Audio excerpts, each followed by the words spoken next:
This podcast is part of the Batman Universe Podcast Network, hosted by the BatmanUniverse.net. Check out everything related to Batman and the entire Bat family at the BatmanUniverse.net, including news and original content related to comics, movies, television, merchandise, video games, and more. Also, check out some of the other unique podcasts that TBU has to offer. Consider supporting this podcast by becoming a patron on Patreon. Even $1 can go a long way in supporting this content that you enjoy. Look for a link over at the BatmanUniverse.net to offer your support now. And now, on with the show. Hi, this is Jim Lee, and you're listening to the Batman Universe Comic Podcast. Hi, I'm Dan Jurgens, and you're listening to the Batman Universe. Hey, this is Scott Snyder, and you're listening to the Batman Universe Comic Podcast.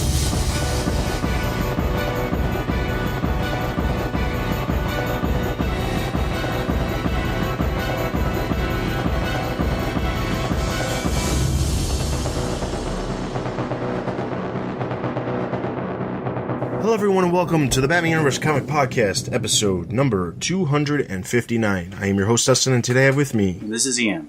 This is Steph. We are bringing the latest comic reviews and comic book news from the last 2 weeks. That would be September 30th through October 13th.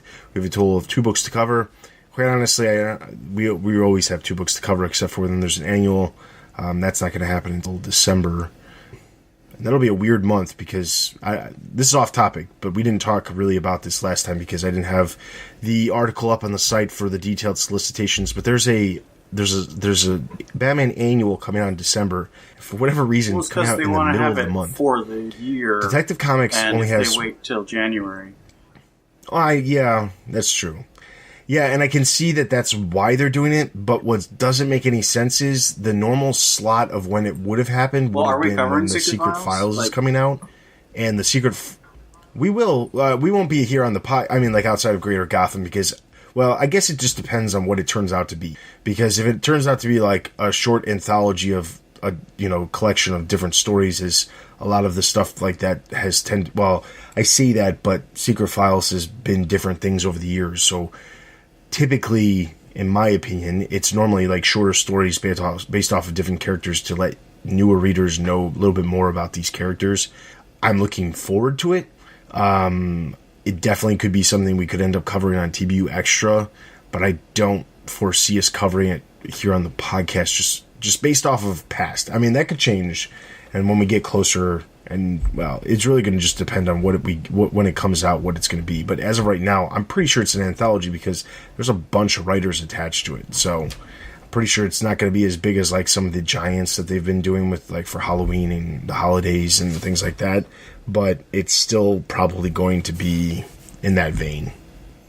But yes, that being said, I just thought it was weird because looking at the actual release schedule for December, you've got Batman Week 1, Detective Comics Week 2, Batman Week 3, Detective Comics Week 4 in a normal month. But for whatever reason, in December, it's Batman Week 1, Batman Annual, and Detective Comics Week 2, and then Batman, again, Week 3. So you get 3 weeks of Batman. And then even stranger to me is the fact that Tom Taylor is doing the annual rather than Tom King, which I find strange because you would think Tom King would want to be working on the annual for his series, but he's not. So yeah, that's weird to me. But then again, whatever. Tom King is doing something for the Batman Secret Files, though, so we'll see. But anyway, that all being said, we are here to cover the last 2 weeks, not solicitations that I unfortunately was unable to get posted up prior to the last time. Although I did talk about the big stuff, so it's not like there's anything that we didn't really discuss already. But that all being said, there's a couple of things to talk about. The one other thing that I knew about, I forgot to bring up last time around, is that on September 27th, Sean Murphy's sequel to Batman White Knight was announced. It is called Batman Curse of the White Knight. And, of course, Sean Murphy will return to write and do the art for the series. This is going to be coming out in 2019. I'm guessing January, February. Timing-wise, with the announcement, I would assume it would probably be February. Although that contradicts what you would expect, because January solicitations are obviously right around the corner. But the the fact that it didn't say January 2019 in the announcement makes me feel like it's probably February, or maybe March. I don't know. I imagine it's right around the corner, though. They also talked about it at San Diego Comic-Con, but basically it says the series is described as this explosive sequel to Sean Murphy's critically acclaimed blockbuster Batman White Knight.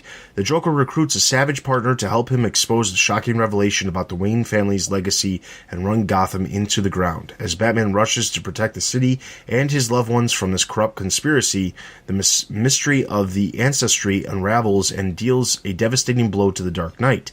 Exciting new villains and unexpected allies will clash across history in this unforgettable chapter of the White Knight saga, and the truth about the blood they shed will shake Gotham to its core.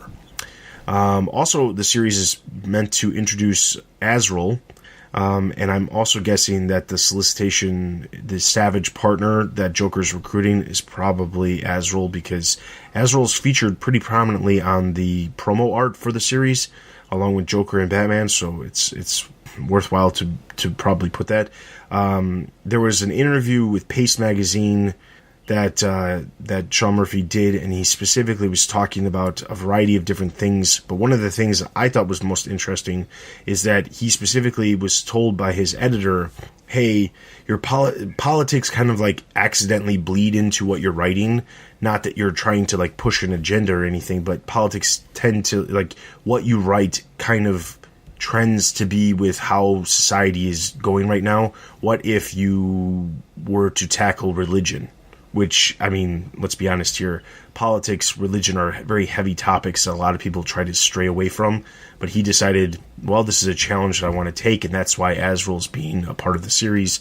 And as longtime fans of the Batman universe know, Azrael's a character who's very rooted in religion. So it'll be interesting to see the version of Azrael that we get. It will be Sean Paul Valley, but it's obviously, because it's in this White Knight universe, it's definitely a different take. This will be part of DC Black Label. There's no question about that. I can assure you there will probably not be any nudity based off of all the controversy we've got from Batman Damned. But yeah, so spiking anybody's interest. I just got it in the mail, the trade paperback for that, but it's been a while since I read The White Knight. Joker never found out, like, he didn't want to know who Batman was, right? Because when he was in prison, they always kept the mask on, and he was like, no, I don't want to know who he is. So if he never knew in White Knight, it's interesting that he's going after the Waynes. Well, maybe he's going after the Waynes, Because but it's not he's Batman. Directly related to because of Batman. Yeah. That's a possibility. I mean, that also plays into kind of what we saw in Telltale series, with, you know, the Waynes having this like controversial, like the Waynes having this controversial version of their history, and it somehow bleeds into what Bruce is as Batman, but not directly because Bruce Wayne is Batman. It's not too much of a coincidence. I mean, it's comics, but you know that. Oh, of course. In the first series, he goes after Batman. In the second series, he goes after the Waynes, not knowing that there's any kind of connection. But it sounds interesting. I was just talking about this on the Discord. I don't really get the whole. I don't know why everyone really loved the first one quite as much as they did. I thought it was perfectly fun, but because I'm not a Joker fan, I think that's probably part of why I didn't have a huge investment in it. I am much more interested in Azrael. Someone suggested that Azrael might actually be Jason this time. I'm not interested in that. But if this is either Jean Paul or Michael Lane, I prefer Jean Paul at this point just because I thought James Tynion did such a funny and enjoyable job of capturing the sort of Chuck Dixon, Denny O'Neil bombastic Azrael while still being sort of modern today. I really like that character now. But I also really liked Michael Lane in the just before the New 52 hit. So I'm definitely interested in Azrael as a character, as long as it's one of the classic ones and not like the completely reimagined Jason Todd, or like a Arkham Knight situation where they're trying to hide the fact that it's Jason Todd, which I think is fruitless. I agree. My take on why it was so popular, it has to do with the fact that it's partially out of continuity so that you can mess with stuff. Different version. It's the same idea as like why Elseworlds works so well in most situations. And it's because you take these established characters and you give them slightly different takes on them. And that combined with the fact that Murphy's art is amazing, in my opinion. I'm pretty sure it's like that Elseworlds take on the classic characters. You can go into it knowing that, nothing is actually being affected in normal continuity. And I think that has a lot to do with why stuff like this can be so successful. It's part of the reason why Injustice lasted as long as it did, was because it's completely out of continuity. I mean, that thing lasted for like 8 years, and there was no real reason for it. I didn't find it to be super great, but because it's something that's like outside of the normal continuity, you can do whatever you want. You don't have like huge ramifications for killing off characters and things like that. It just makes it as a possibility that you wouldn't otherwise see. And I think that's what brings that stuff to the forefront of like people really enjoying it. And it doesn't, like I said, it also doesn't help, or it doesn't hurt it that the art is really, really good. So yeah, and it's so fun with being out of continuity. Like you were saying, you can do pretty much whatever you want with no ramifications. So you don't know what to expect. Like, anyone could die, anything could happen, and so it is sometimes more fun to read a story where the consequences won't, kill someone's livelihood. If someone's working on Nightwing, say, and then you get rid of Nightwing, it's not going to stop the Nightwing label. I don't know. It's fun. It's good fun. All right, so the next bit of news comes from New York Comic Con. So New York Comic Con was, as you're listening to this, 2 weeks ago. There's surprisingly some pretty decently big news that came out of WonderCon. The first of which was during the Meet the Publishers panel. There was an announcement that Brian Michael Bendis will be launching a new imprint that will be called Wonder Comics. This will deal with a number of titles that include some of DC's less frequently utilized characters, but specifically young teen versions or preteen versions of characters, including one Tim Drake, who will be returning to his role as Robin. He is now known as Robin. It's not Red Robin, which we'll talk about in a minute. But Patrick Gleason will be attached to a series called Young Justice, and Brian Michael Bendis himself will be writing it. And the three main characters that they will focus on is Impulse Bart Allen, Superboy Connor Kent, and Robin Tim Drake. So those are the characters that were part of that. Obviously, there's a lot of fans of Connor Kent that are thrilled that he's coming back, as well as characters of Impulse. But I think that Bat fans are pleased that Tim Drake is going to be at least appearing in a series. As much as I think some of us would want him to have his own solo series, or to have a team series with, some other characters, spoiler, or some of the other characters we've seen recently. At least he has a place, because then he's at least not forgotten, kind of the way Damian is in Teen Titans now, but nobody else is really dealing with him in any of the other books. There's also a number of other titles that are part of this. None of them have to do with Batman specifically or the Batman universe.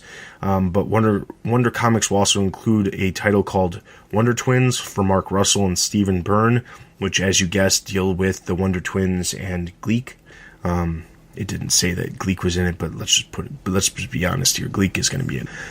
Dial H for Hero, which is going to be headed up by Sam Humphries and Joe Quinones, and a new title called Naomi, which will feature Brian Michael Bendis and David Walker with art from Jamal Campbell. So those are the series that will launch out of it. Obviously, it could grow, depending on the reaction to it.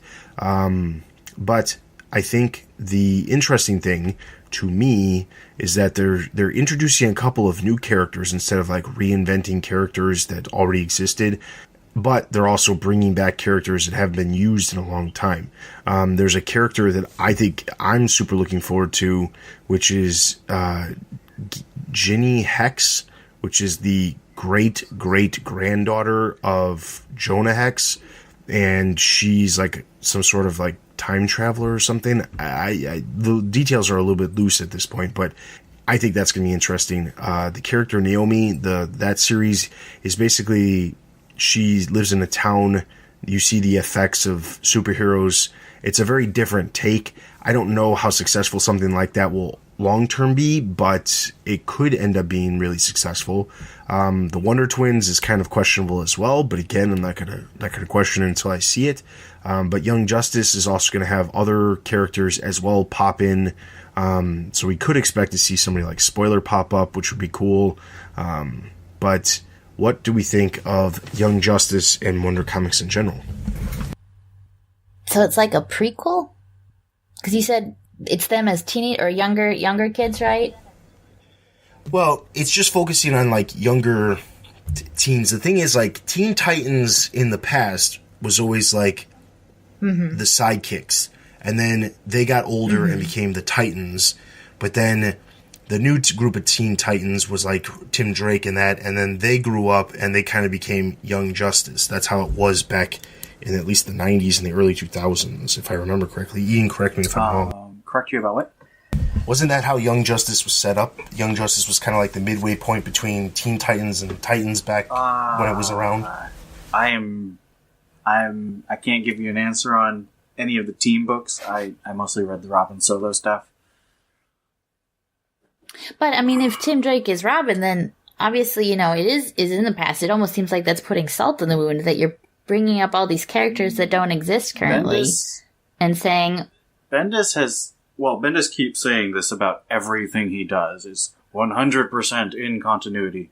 I think we're just going to have two Robins. I don't see how this works as a prequel unless they pull a New 52 and just start overwriting the New 52. I have no problem with overwriting the Teen Titans of the New 52 because of what it did to Tim, but it would be kind of radically different than what they did in most of Rebirth. Most of Rebirth has been massaging continuity from the New 52 rather than outright saying this didn't happen and it's replaced with something completely different. But kind of the way the new 52, the way that Rebirth has gone is that even though we've had conversations like, well, who's Connor? I've never heard of him. You can just kind of chalk it to, well, everything's kind of weird and suddenly everyone knows who Connor is. And that would be, I don't know, that'd be kind of interesting the way that, you know, the Flash came back. Well, the other thing I thought of... Well, he's gone The again. other thing I thought of is, I think Young Justice is hitting right around the time, I think Doomsday Clock number 9 is supposed to come out. And there's a variant cover with the Red Robin suit and like Batman and Wonder Woman and all the heroes, but Red Robin is very prominent on this cover. And the suits are all empty, and I think Dr. Manhattan's like waving at them or something. I am very curious, and this is wild speculation, so the people who wanted predictions, here's mine. I think that there's a chance that we're going to have a major continuity earthquake event in Doomsday Clock number 9, which allows for Young Justice to happen. Something happens with Dr. Manhattan and the missing 10 years that launches a lot of the stuff that's going on in this Wonder imprint. That'd be fine. I mean, it's comics, right? It doesn't have to be too real. And since they've already kind of set the stage for, you know, weird crap is happening with time because we're going to pretend that pre-New 52 and 52 both kind of sort of exist at the same time. Doing something like this would totally be in step with that. As much as... And the thing that I take away from this is I think that, well, at least when it was over, when Bendis was over at Marvel, and this is just my understanding because I don't read a lot of stuff, and honestly, I know what Bendis is best known for, but I've never really read any of the stuff. I just know like the Cliff Notes, and probably even less than the Cliff Notes of some of the stuff that he's done. But my understanding is he was very prominent in the Ultimate Universe, like reimagining some of these characters for a more present day situation. That's where Miles Morales was, Ultimate Spider-Man, reimagining who Spider-Man could be in like this more modern take. So I'm guessing that is kind of what they're aiming for here. Not that they're necessarily trying to reinvent things, but trying to go about the way of what characters can we let him kind of play with that really aren't going to affect anything else right now. And as much as I hate to say that for a character like Tim Drake, right now it's true. He's not in any other series. He hasn't even really appeared outside of, you know, like he hasn't appeared at all since the end of James Tynion's run in May. So it's been, you know, at this point, like 4 months since he's even popped up in a title. So the thing is, like, does he matter? Yes, to us as Bat fans and Tim Drake fans, yes, he matters. As a general DC Comics fan, probably not as much as a lot of other characters that are currently appearing right now. And that's not a good situation. But if he can be in this series and have a prominent role and have a purpose, by all means, I'm all for it. Going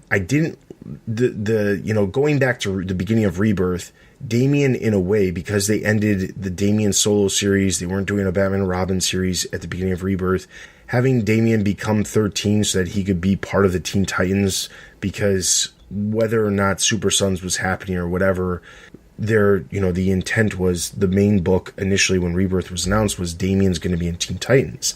And if you remember, during the New 52, that was exactly the same thing they did with Tim Drake. Well, Tim Drake isn't going to have a solo series anymore. He's not going to be teaming, well, they didn't say this, but he wasn't going to be around Batman anymore, which we learned later on. But then eventually it just was, he's just in Teen Titans. That's just where he's at. And the thing is, that is not something I want as a Batman fan. I'd rather him have his own solo series, but I feel like DC's very wary about giving the sidekicks and supporting characters solo series as much as they have in the past. I don't know that they have as much confidence in the solo series for supporting characters as much as they used to. And I don't know why that is, quite honestly, because obviously Nightwing has his series, and he had a series during the New 52. Harley Quinn has her series and had her series to the New 52. You had Batgirl, you had Birds of Prey. So, I mean, there's no reason why, except for somebody at DC is not really caring about some of these characters. And I think that's part of the biggest explanation as to why they're not being used. So to have Bendis come in and use the characters is better than not having the characters used. So as much as I don't want to see yet another team book having characters from the Batman universe as part of it, and that being the only place they ever appear, it's better than nothing, in my opinion. I just hope that we have Outsiders and Young Justice starting in December and January, and Steph hasn't been seen for the same amount of time as Tim, and I think that she deserves I would say she doesn't deserve as much exposure as Tim in terms of history and recorded popularity, even though I love her a lot more personally. But I think that it would be appropriate for her to show up at least in Young Justice, because she was last seen heading off into the sunset with Tim, and I think Bendis should address that. I'm afraid they're going to address that by saying either, oh, we broke up and I don't really care about her anymore, or she'll be dead because DC hates me personally. But I want something. Well, I don't think DC hates you personally. I think you just read a little too much into their decisions. I don't think they have a wall on their editorial boards that say, how can we piss that was hyperbole. Ian off? I know. All right, so outside of that news, the other news that came out of New York Comic Con was there was a little bit more details revealed for the three Jokers, Batman 3 Jokers. As far as details, it's nothing that we haven't actually already heard, but there was concept art. If you head over the site and look at the news area, NYCC 3 Jokers concept art and details revealed, you'll see the three versions of the Joker, as well as the concepts for Red Hood, Batgirl, and Batman appearing in the series. One prominent thing is Batman's oval's back, which is what we've already seen in Doomsday Clock, so the assumption is that this is taking place in that same vein of the timeline of Doomsday Clock is happening in the future. This 3 Joker series is probably happening slightly in the future, at least depending on when it comes out. This is happening in continuity, which I think a lot of people have forgotten, because a lot of the Black Label stuff is outside of continuity, but this is inside of continuity. And I'm wondering if the reason this is in Black Label is less about, well, it's more outside of continuity, or it's more creative freedom and things like that, more so than they want to release it on their own release schedule, and they don't want to get, they don't want to have fan uproar because of it. And it seems like DC Black Label is the place where you could just have the freedom to release stuff when you want it to, and not necessarily get a bunch of backlash. The Jokers also have changed. So initially, if you remember in DC Rebirth, and actually what they were hinting at before, there was 3 versions of the Joker that were going to be featured. There was the classic Joker, like the Jerry Robinson Joker. There was the Joker from The Killing Joke, and then there was the Greg Capullo, Scott Snyder Joker that we saw during the New 52.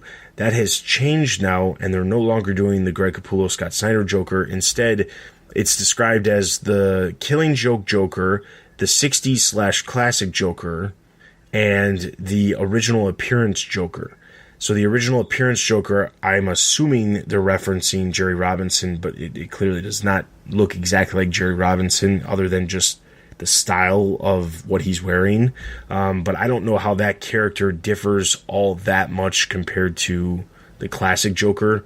The classic Joker is also, described as the 60s Joker. So when you look at it, it looks very like Neil Adamish. It has very much of what Neil Adams did with the Joker in the 70s, which was the most popular Joker that was out there at the time. Like every piece of Joker merchandise was this Joker. But it doesn't really remind me of the 60s, other than I guess that's maybe when the time frame of that concept that came up. I don't know. But it's interesting to me because it basically also, when you're looking at it, it actually is more of a golden age, silver age, and more of like a late bronze, early modern age, split between the types of Jokers. I'm actually pleased that they're not dealing with the Joker that Greg Capullo did, but I feel like somehow that stuff is still going to bleed into what they're talking about, and maybe one of the Jokers that is represented here actually is the Joker from the New 52 that Greg Capullo and Scott Snyder were working on. So, well, as much as I would love to say wait and see, I mean, you could go over and check out the art I'm talking about right now and trying to get an idea, but that's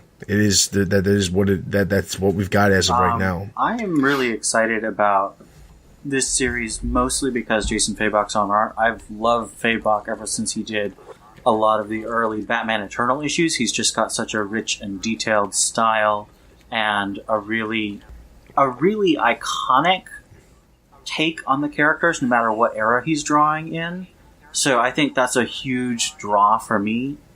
I think that the costumes are just another problem that Jeff Johns is creating with his delays on Doomsday Clock. That book is dragging everything down in terms of where they can go with characters, what they can do with continuity and costume design, and I think I'm going to say this every episode. I just am frustrated that Doomsday Clock is so long and they don't make him get a second artist to get that book out because it's taking too long.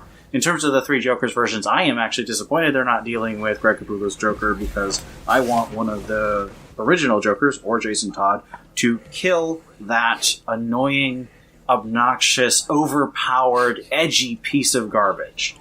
I think that it's Black Label because John's lost his executive position, and they're sort of trying to give him something to honor his work for the company without giving him as much creative control, and Black Label seems to be sort of you are an A+ creator in our book, we want to recognize that with this label.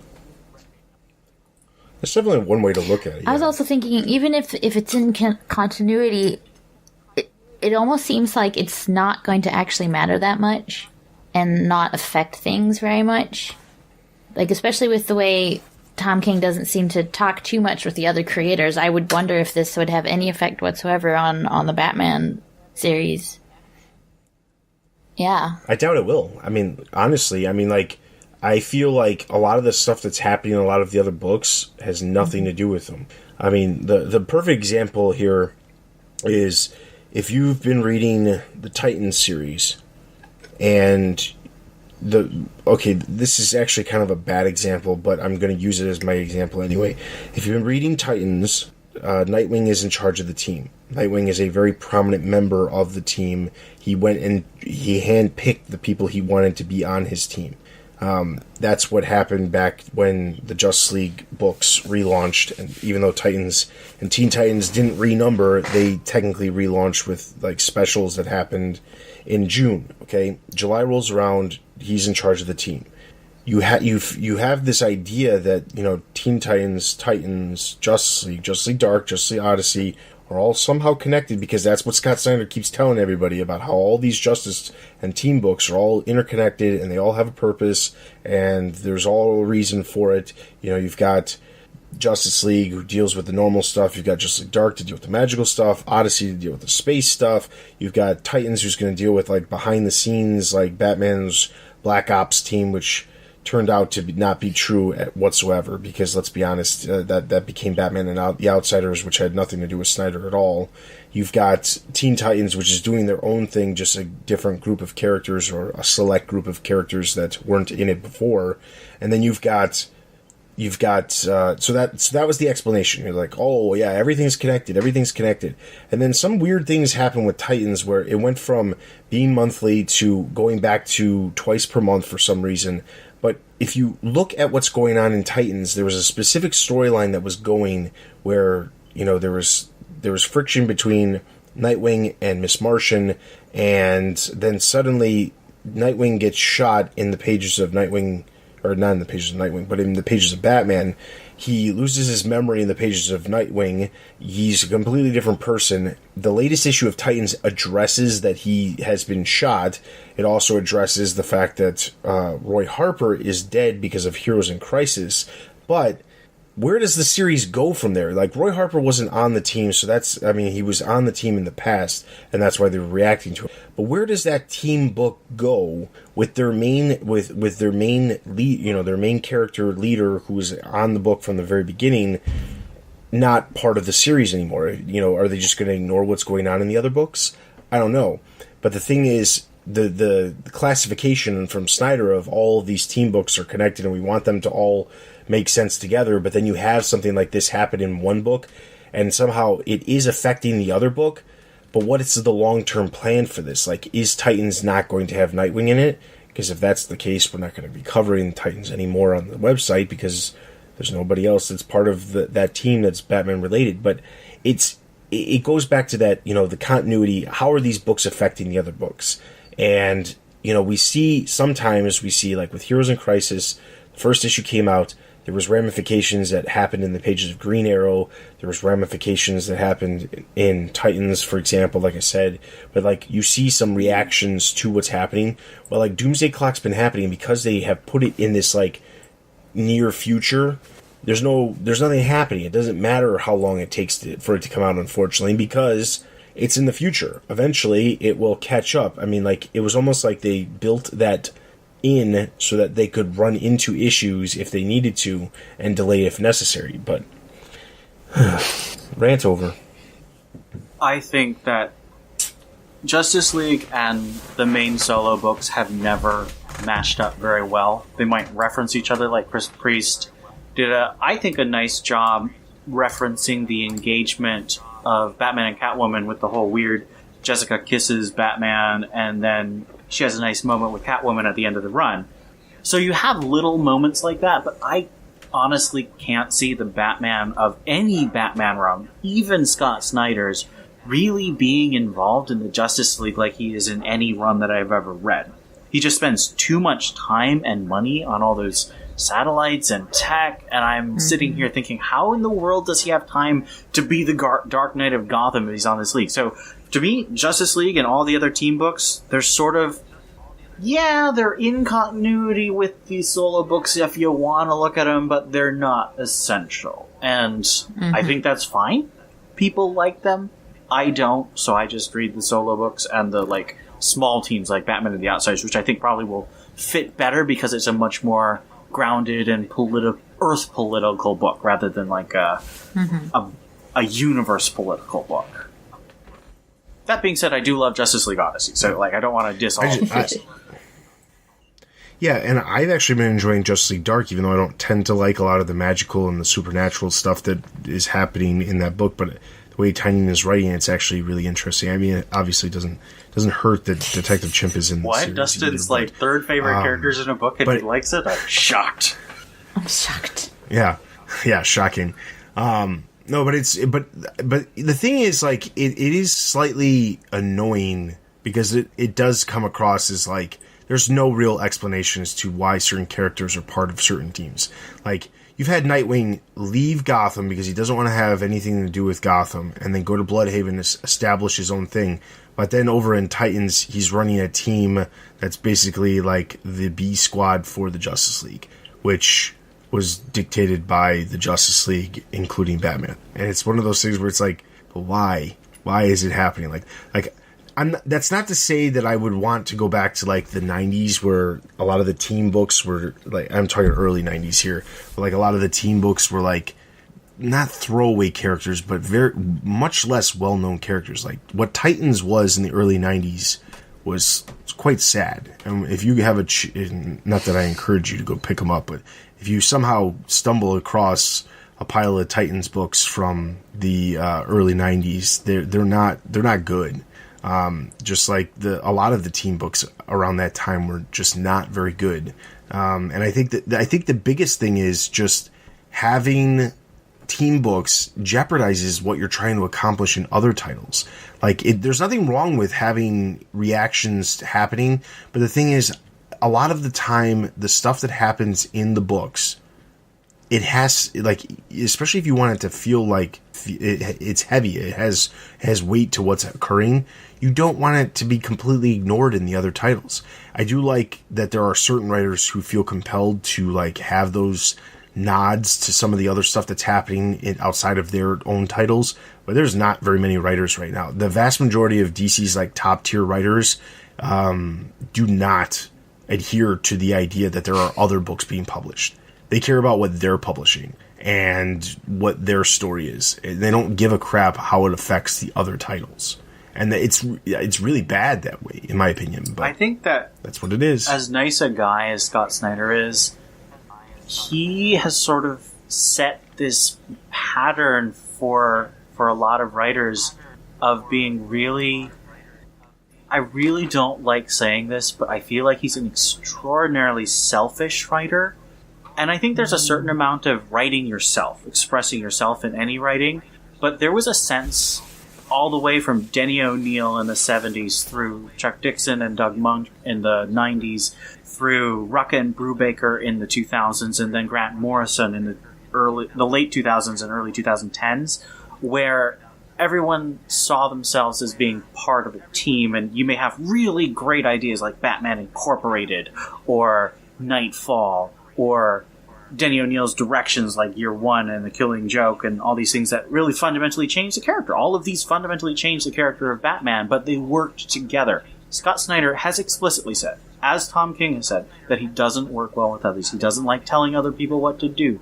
Scott Snyder said, I don't write my Batman with any actor or other person's Batman in mind, because he has to be my own character. And I just think that's a fundamentally selfish way to write a character who's been around for 80 years, and I don't think that you should write that way if you're writing collaboratively. But it is the dominant mode because Scott Snyder and Tom King sell more than any other character times two, pretty much. But see, I don't think it just comes down to them, because even when you look at some of the other titles prior to, or like during the New 52, you look at some of the other titles. During the New 52, you could chalk up a lot of like we're ignoring continuity to, well, they're just trying to establish their own thing. Rebirth kind of like reset that mindset. At least that was the intent, and that's what they told us they were doing. But like the idea of Batman not having, not tying into the other stuff, it just doesn't make any sense. Like, we see these connections. Like, obviously, Nightwing just got shot, so Nightwing's own solo series is affected by that, and they have to go off and by affected, you mean go completely write the story. Tanked and thrown in the garbage? Yes. Oh, yeah. And honestly, looking back after what has happened over the last couple of issues, I honestly feel like Percy had an idea of what he wanted to do. Somebody came to him, probably somebody higher up at DC, Dan DiDio, and he specifically said, listen, this is what's happening. Tom King wants to shoot Nightwing in the head. It needs to have, it needs to have an effect on Nightwing, because we need to make sure that Batman is going to have to deal with what's happening because of what he's planning on doing in the pages of Batman. Percy was probably like, well, I had an idea for what I wanted to do, and I'm trying to do it. And they basically said, well, we appreciate that you wanted to do something. but this is our top-selling book, and this is the writer who's on our top-selling book. He wants to do this, so we're going to do it. And then in turn, Percy's like, I guess I'll do that. I'll tank everything in the direction I've been going and just forget about it. And then he tried to do it with issue number 50, and then shortly thereafter realized this isn't going to work. I don't want to write this character the way that he's been, put. This isn't the character I wanted to write. I wanted to write my, the version of Nightwing that was here before I came on the book. Not drifter. Yeah. So the thing is, I think that DC has reactionary let Tom King affect another book, and not to say that this hasn't happened before. Scott Snyder did the exact same thing with some of the characters during Court of Owls. He did some of the same things with the characters during the Zero Year, where they had those zero year tie-ins and changing some of the past of some of the characters just because they were tying in and had to have this 0 year tie-in.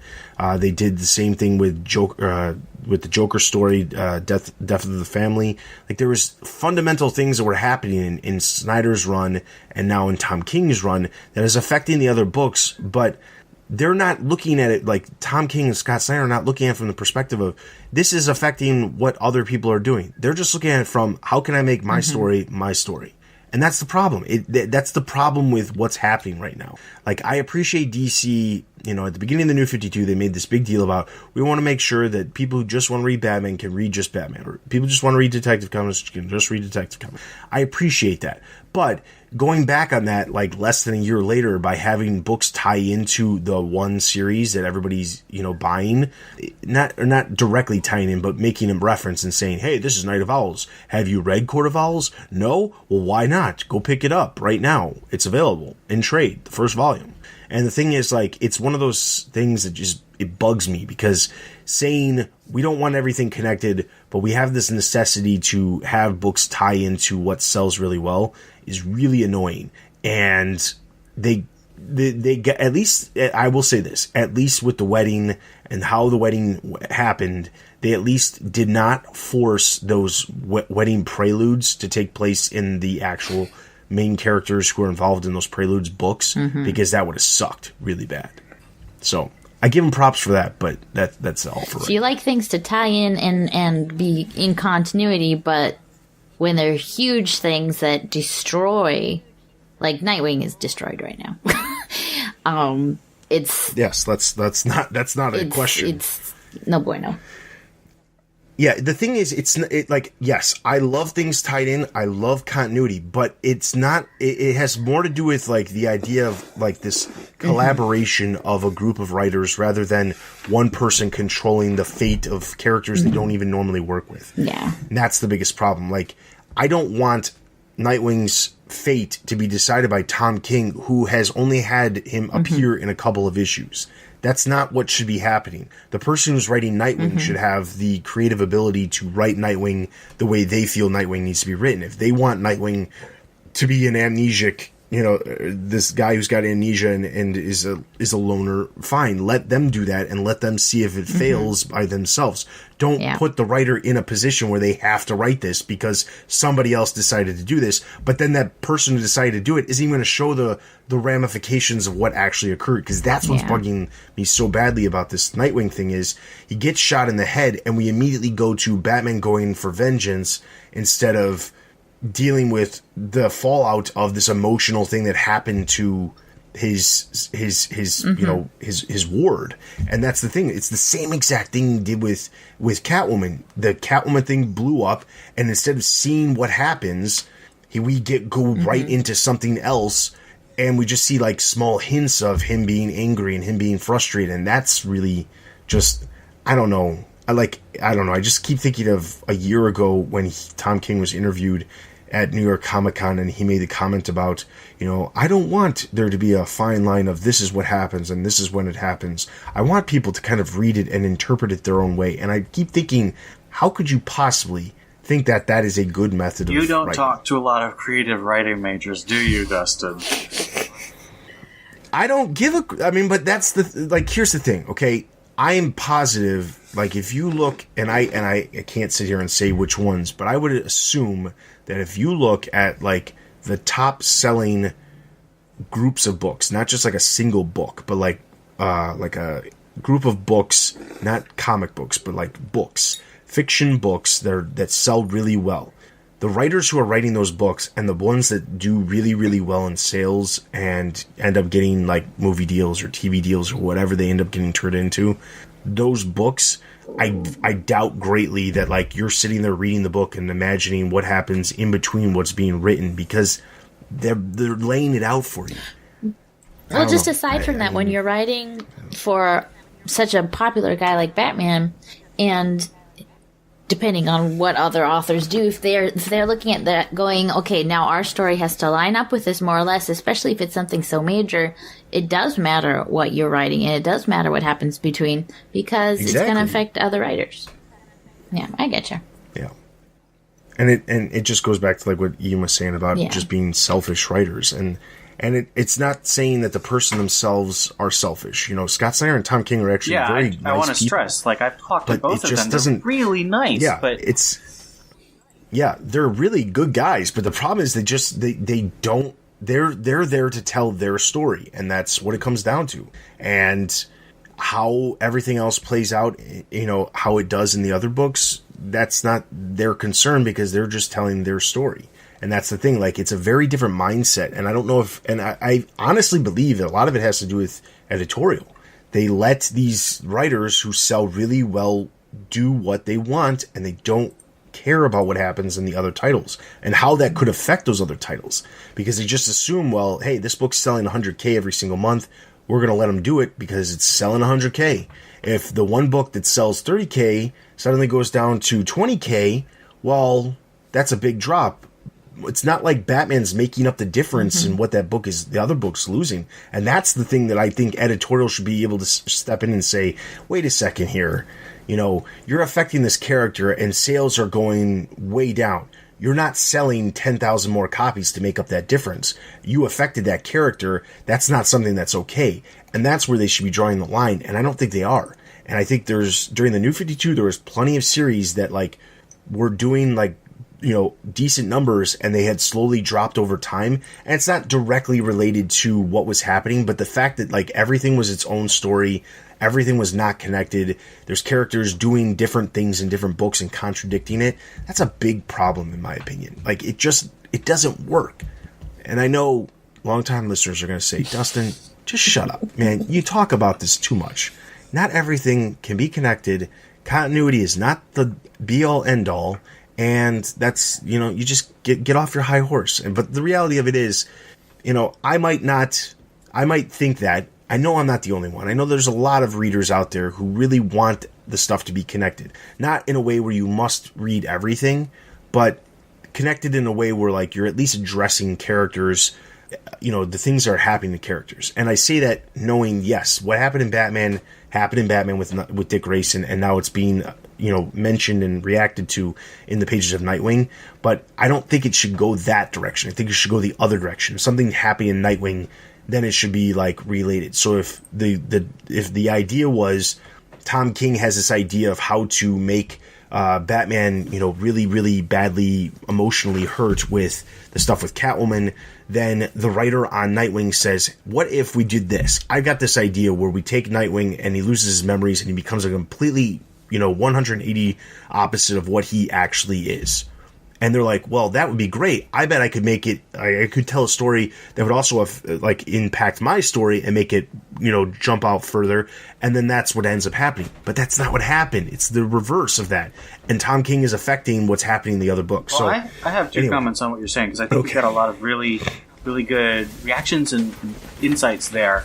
I think that when you talk about things mattering, but you don't have to read all the books, I think what you're talking about is sort of what J.R.R. Tolkien achieved when he wrote Lord of the Rings. He had all these languages and histories and stuff, and you didn't have to read like the Silmarillion or the appendices to get what was happening in Lord of the Rings, but you still had a sense that when he mentions this one name, is not just someone he made up on the fly. That person has weight and significance. In the same way, if you're reading Batman and Nightwing shows up, you should have this sense that Nightwing has his own life that's contained in Nightwing. You don't gotta read Nightwing, but he's not just some character that's brought on. He's got his own life. And right now it feels like Tom King is treating Nightwing like, no, he doesn't really have his own life. He can just come in and fill in for Batman. We don't have to see him filling in for Batman. He just sort of references that and shows up in one panel. The other thing is, I think it wouldn't matter as much that things are disconnected if we really were satisfied with the stuff we were seeing. I think back to about 3 months ago when we were in the middle of Percy's Nightwing run, and we had Lee Weeks and Elizabeth Wright-Weiser on art for Tom King, and we had, I'm trying to remember what else was happening, but those are the big ones. Or we could go back further to when, Tom King was in the middle of running up to the wedding, and you had James Tynion, at the peak of his Detective Comics run. There was a sense to me that, there were questions about how all these books related to each other, but I was enjoying them on a week-to-week basis. I was enjoying my favorite characters in Detective Comics. I was enjoying the emotional journey I was getting in Batman.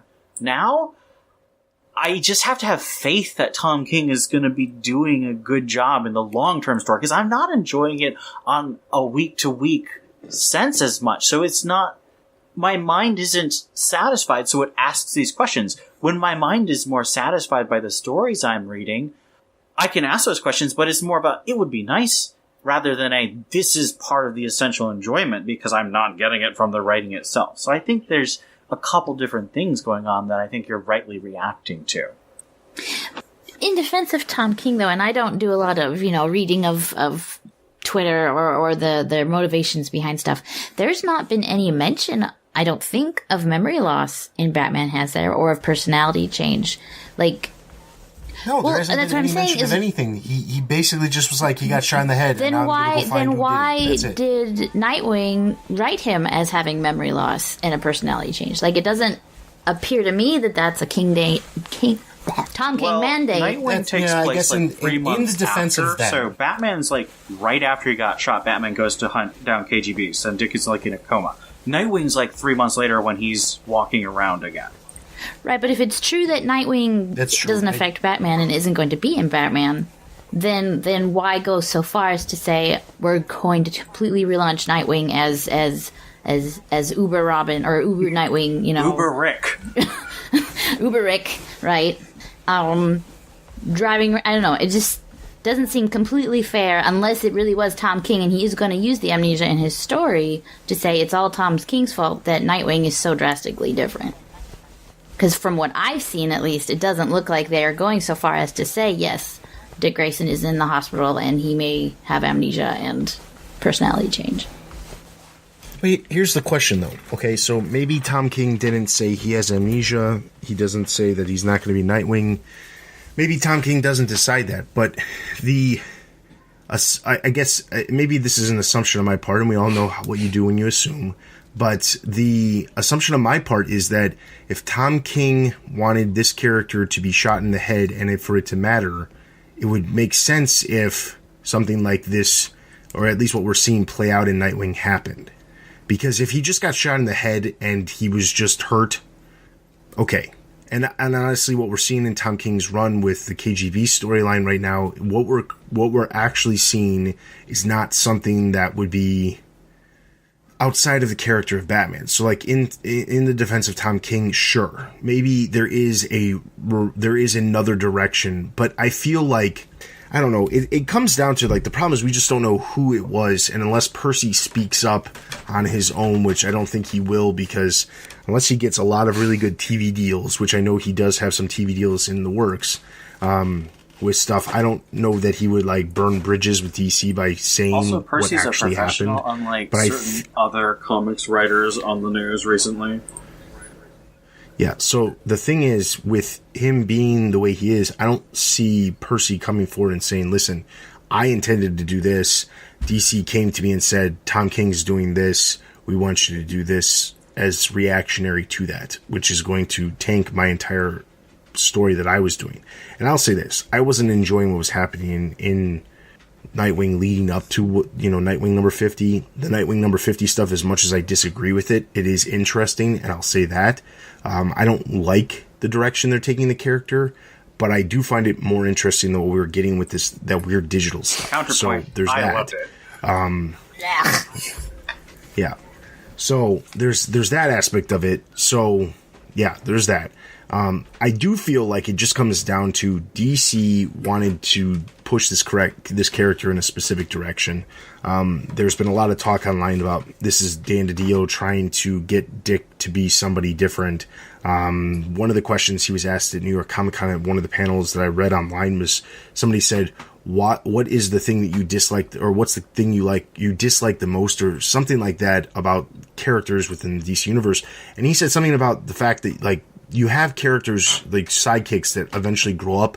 You show them growing up, but eventually you get to a point where you can't have them grow up any further because they can't become as old as their counterparts. They're, the original characters. So, like, you have Barry Allen, who is Barry Allen. He's never really changed in age.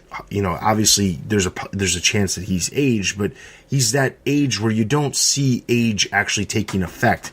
From like the late 20s to the early 40s, age doesn't have a giant effect, especially if you stay in shape and things like that.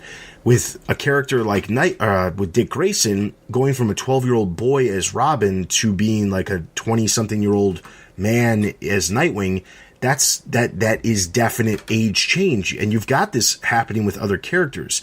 Tim Drake has gotten older, not as much older as, Nightwing, with about like at least 10 years of age difference. But then you have like Damian, who came in and was very young, and now they specifically put a number on it and said he is 13. So you have these like age gaps that they're making certain characters older because you want to see the progression of the character, not just have them be that same age the entire time. But there is a limitation on how old you can make the characters. So he was saying, he said something about like it's really difficult to have characters age because you can't keep having them age. Killing them off doesn't seem like a very nice solution to that problem. It's not, but I mean, honestly, that seems like the only option he seems to think he has, because he's done it with Wally West. He tried to do it with Nightwing before, and now we've got Nightwing in a completely different situation. But he's tried to kill off Nightwing. Brown. He tried to erase Cassandra Cain. He tried to kill off lots of characters. Yeah, so I mean, like, there are definitely, I think that DiDio just does not like sidekicks. It doesn't matter who they are. I don't think he likes sidekicks or younger versions of characters that are associated with older versions, because the younger characters, and maybe that's why Bendis is doing what he's doing with the Wonder Comics imprint, is he's doing what he's doing because of everything that's been happening with the younger characters. They don't have a real like handle on what they want to do with the characters. Maybe Bendis is getting, he basically was like, well, let's see, what can I play with? And they're like, well, you can play with whatever you want. And he's like, well, what characters could I really play with, though, and like do whatever I want? They're like, well, if you want to do whatever you want, take this massive group of characters that we really don't like. So, okay. So as much as I would love to continue this, we got to get into the reviews here. 1 hour later. Because, wow, we've been talking about that for a while. So, that is all the news. As always, if you head over to the site, all of the news, as well as the detailed solicitations that I mentioned we didn't have up on the site before, they are up on the site now, so you can take a look at that for December. Like I said, there was nothing that I didn't already discuss before, but that is happening, and that's over on the site. So normal news will be on the site for you guys to check out. Outside of that, let's jump straight into our comic book reviews and hit Batman.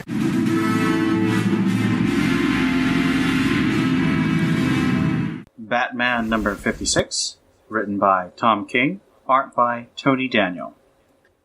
An old man sits alone with a shotgun on his lap. He hears gunshots, then a voice calls from outside in Russian to put down his gun and open the door. In response, he blasts the door with his shotgun. The man who calls himself Zimmerman in the last issue kicks it down, knocking the old man over. The old man greets him as Tolya, and the man who shot Nightwing calls him father. In Gotham, Batman coldly beats the man who sold KGBs, Anatoly Nyezev. I apologize to all Russian speakers and Russian listeners. I don't know how to pronounce Nyezev.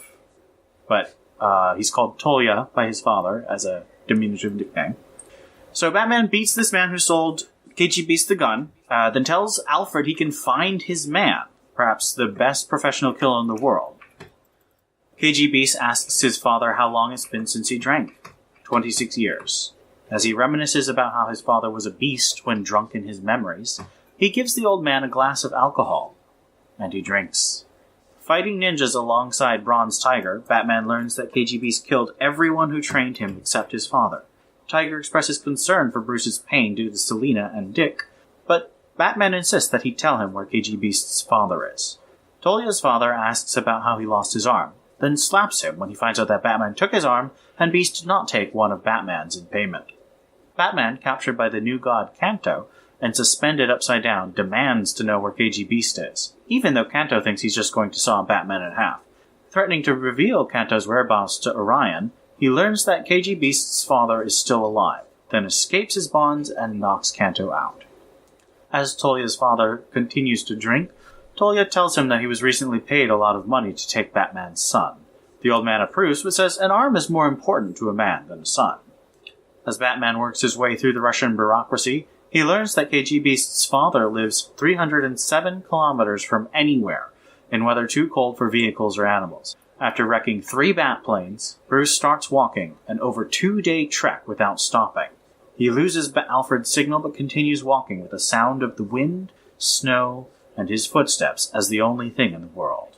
Tolia's father asks why he kept him alive when he killed his mother and siblings. Tolia says he loved him because he was strong, and still loves him. The old man says such love is a weakness, and says that he let Tolia be weak, as he loves his son too. In response, KGB shoots him through the head, then finishes his drink. As he puts down the glass, he hears Batman's footsteps in the snow. So, the shape of Tom King's story is beginning to become clearer in the second of 3 issues of this KGB arc. It's a follow-up, interestingly, to his one-shot, The Better Man, where you see Dick and Bruce's relationship in the past and the present. And so here, in the first issue, you saw more of the father-son relationship between Batman and Nightwing, sort of a father grieving and a son trying to help his father grieve and recover and heal. Here, we see Batman contrasted with the old man, the father of KG Beast and KG Beast. So my first question is, do you think Bruce is supposed to be a good father in this arc? I would say the intent is that he's supposed to be a good father, but I mean, there's definitely these mirror comparisons between KG Beast's father being this hard, maybe a little too hard, and maybe driven him to the point where he has become something that he would have otherwise not. And I think there's supposed to be some sort of mirror comparison to maybe Bruce pushed Dick Grayson to a point where he became something that he's not. I don't see that in the sense of like what we're being shown in any of the books right now. But I guess if you take a look at the Titans TV series that's on DC Universe right now, you definitely see that. And I don't know, I doubt that is, I'm sure that's not the intent, but it is one of those things where like in the pages of Nightwing, I don't get the suspicion that Nightwing has gone, has been pushed in a direction that Batman has forced him to do something. Yes, would Dick be Nightwing or a vigilante in general if it wasn't for Bruce taking him in? Probably not. But there's no way for us to know that for sure. But I would assume no. Dick would not be a vigilante costume hero if it wasn't for Bruce taking him in and him, having him become Robin. But at the same time, I don't know that that's necessarily a bad thing. Like, I guess you could look at it in the sense of maybe it was a bad thing because he was Nightwing, he put him in harm's way and that's why he got shot. But I don't think that that's a good explanation or connection.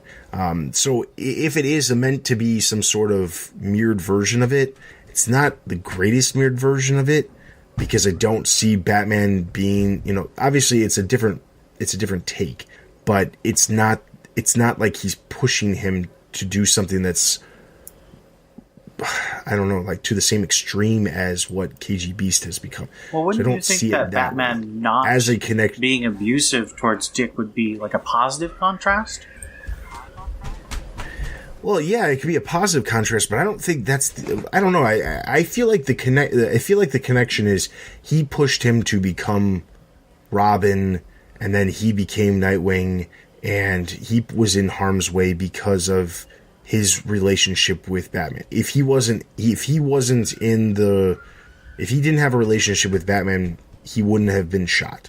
And maybe that's what the attempt of what they're trying to accomplish here is just basically to say, hey, this is what happens because of this connection, and like KG Beast is who he is because of what his father did. And I think that would be the most obvious connection, but I just don't see it that way. I don't see.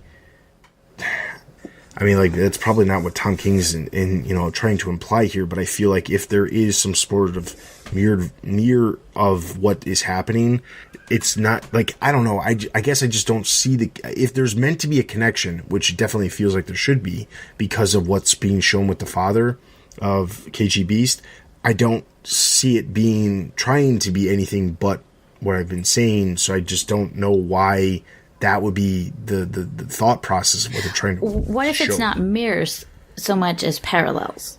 Like, I think back to, when was it I Am Bane? I don't remember, where they draw the parallels between Bruce's uprising and Bane's uprising, and how there were so many similarities. In this case, yes, he may be a drunk, abusive father, but it does look like at least that he tried to raise his family the best way he knew how, which might have been with abuse and with dealing with it by drinking to forget. And those aren't good choices. He's definitely, not winning Father of the Year anytime soon. Well, he's also dead, but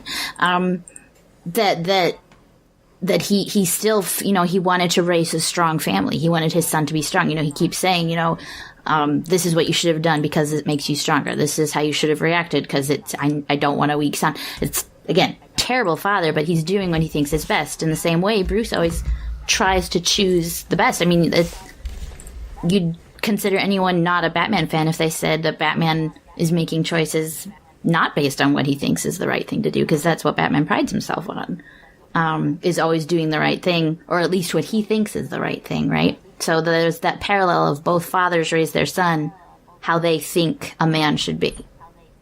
It's just one is a terrible man and one is a not so terrible man. And that's an excellent point. You did a much better job of explaining. That's why we have her on. She's great. So, my second question is, I had a real problem with the 300-kilometer walk. I know he's Batman.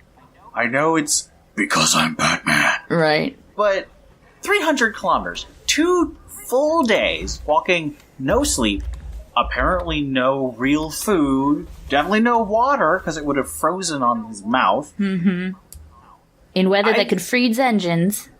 I know that he's Batman. I know that he's just this symbol of indomitable will, but I couldn't take this seriously. Could you guys what was your reaction to just how ridiculously hardcore that final scene? I agree. It's an amazing effect. If this were a movie, it'd just be like, scorch, scorch, scorch on the snow, and it'd be like this ominous Terminator thing, but I'm just like, okay, and you just walked 300 kilometers to get there. You're gonna die of exhaustion, not be able to fight this lethal assassin. Okay, so my take on this was I had to look up to see what it converted to, how many kilometers go into a mile. So 300 kilometers roughly translate to 186 and a half miles. That's an enormous amount of miles. It takes 2 days, so it's basically roughly like 4 miles an hour, a little less than that, but like 3.75 miles per hour or something like that. The thing is, I don't know. I don't understand two things. One, if it took out 3 bat planes, like the engines of 3 bat planes, how is he able to do this himself? Like, how is he able to walk, with whatever it may be, whatever thermal gear, magic parka he has. How in the world can it take out 3 engines? But that's what I'm asking. Did this break your suspension of disbelief? It did for me. Yeah, I mean, like when they sat there and said it was so far away that like nobody would ever come to help, I was like, okay, well they're just trying to make it seem like it's that, it's really, really out there, and there's no real super easy way to get there. Of all the places, I guess the thing that I don't understand is, of all the places for KG Beast to go, why did he go there? Like, that's the thing I guess I don't understand. Like, I guess it's one thing if, like, he had some sort of reason, but, like, he's not running, but he's trying to get away from what he would assume Batman coming after him. So he decides to go to his father's place, which just happens to be some place that other people might know about, because that's how Batman finds out about it. And he goes there and he decides he needs to kill his father at that very moment. Of all the times to do that, it just seems like the weirdest time frame for it. I will agree, the entire crunch through the snow would be a crazy, great cinematic, scene, but for the idea of what they're trying to accomplish here, I just don't get it. I don't understand the connections. I mean, like, the parallels, like Steph pointed out, it definitely there, but it feels like, I don't know, like, I don't know if I would say forced, but I don't understand why it's happening. This doesn't seem like some guy who basically got into the States, lying about who he was, got a gun, set this all up, was impersonating somebody else. Nobody knew who he was the entire time. He shoots Dick and then he just leaves and he decides, now's the time that I'm going to go back to Russia and I'm going to trek, through the snow for 2 days, and I'm going to go get to my father's house so that I can tell him, I appreciate what you did, but I'm going to kill you anyway because whatever. And then I'm going to share a drink with him and shoot him in the head. And then I'm going to wait because of course Batman's going to be trying to find me because of all this happening. So now I'm going to shoot my dad and then just happen to hear the crunch of snow through the air. And now I know the Batman's coming to get me. And I also am 2 days away from anything that's out there. So like, it's not like he can escape. Why would you choose to do that? It doesn't make any sense. That's another good point. He was only there for like an hour at most, which means that Batman was just an hour behind him on the 2-day walk. Well, okay, what ruined it for me was that, it took Batman, so to be fair, 300 kilometers, sure, but he did cover some of that with his bat technology, right? So he's not walking for 300 kilometers. Probably a large portion of that, but again, it's silly that he's alive. But what ruined it for me was thinking, wait, so Batman, with all of his stuff, can barely make it. How in the world did KJ Beast make it there himself? Yeah. How exactly does Batman have 3 different bat planes that somehow can't make it through sub-zero temperatures, but he can send things to space? I was thinking, why didn't he just fly over it and then parachute in? Parachute in or something. Justice League teleporter. That doesn't make any sense. Have it. A boom tube. I think it could fly him there. It was probably more to demonstrate how pissed off he is and how angry he is. But it is a very like how much he was willing to risk to go about getting. It's completely over the top. It's completely over the top. Yeah. It's too ludicrous. It breaks me out of. I understand the emotional effect I'm supposed to have, but I know that, and I just laugh because I'm sitting here thinking. 2 days, no sleeping, no eating, just walking the snow. Batman is now dead. I tell you what I loved about this panel, though, like where he's walking through the snow, is we, and this is one of a long list of issues I have with Detective Comics right now, is that you can actually see his progression of through the red tape and what he had to go through. And I thought that was, I don't know, funny or interesting, or at least a look at Batman we don't normally get, which is, how to navigate the red tape. Yeah, I agree. I thought that little dialogue sort of trail over his walking on the snow was well done. Good job on talking about it. And that kind of redeemed it for me a little bit, but it was still very silly. And I have to mention this before we get to our rating. I have to say, the thing that took me out of this issue from the very beginning, and the thing that frustrated me the most was, like I said earlier when we were talking about this, I don't understand how we went from Dick being shot in the head to, he's going to find KG Beast, but we don't see any of like the aftermath of what's going on with Dick other than he's in the hospital. I don't understand it. Like, if you're trying to get these emotional aspects across for the character, and this is like the whole point of what he's trying to do, he's trying to show how much Bane is messing with Batman's head. He's trying to break him emotionally. He did it with Catwoman. Now he's trying to do it with Dick. Why don't we ever see what is actually happening to Batman? Why don't we see his reactions? Why are we seeing it like issues later when he gets all angry and you see him rage about something? Like, why is it always issues later that it happens? The easiest way to show the emotional reaction for Batman in a situation where Dick Grayson gets shot is the immediate reaction to him reacting to him sitting there holding Dick as he's bleeding out from the head. That would be a moment. Rushing and seeing how he reacts to get Dick help, to get Dick, the best treatment he can, how he has to do that in his Bruce persona. That's the way you would assume to do it. Like, and that's not to say you can't do it differently. I get that that's what he's doing. He's doing it differently. But I don't understand why you build up this relationship between Dick and Batman so much to then have him just be I'm going to be the avenging bat, and that's who I am, and I'm just going to go, pound some fists into some people's faces because I'm super pissed. Why is that always his response? I don't get it. That's not what Batman is all about. It's not something bad happens, I beat the crap out of somebody. That's not I'm all going to Batman contradict you is. just a little bit. One, I would totally love to have seen him react emotionally. That you're absolutely right. The immediate aftermath of, oh my gosh, how is my son? Is he alive? Get him the treatment he needs. But we can kind of assume maybe, at least I did. And again, this is the using your imagination to fill in the gaps. Off-panel line. That all that has already taken place. And now, not to bring real life into this too much, but last year my husband was in the hospital for something relatively minor. But before he got released, something relatively major happened. And he the moment I saw that he was okay and they told me, he's doesn't have enough food, I left the hospital, I got in my car, I drove to Chick-fil-A and I got him a sandwich. And then I came back because I was like, my husband is hungry. He almost died because he's hungry. Here, have a sandwich. Like, I needed to leave and have some control over what was going on and feel like I was doing something, because like I couldn't just stand there and watch the doctors, check his vitals and do all this stuff. I couldn't stand there and watch it. I needed to do something. And I feel like Batman is a control freak like I am. And it's like, okay, I know my son is okay, because again, assuming that he's okay, I need to go find KJ Beast. But how is taking KG Beast out this, like, I definitely understand what you're saying. You're trying to have control over the situation. But how is going after KG Beast having control over the situation? Unless KG Beast is still out there waiting to kill Dick. And that's the thing.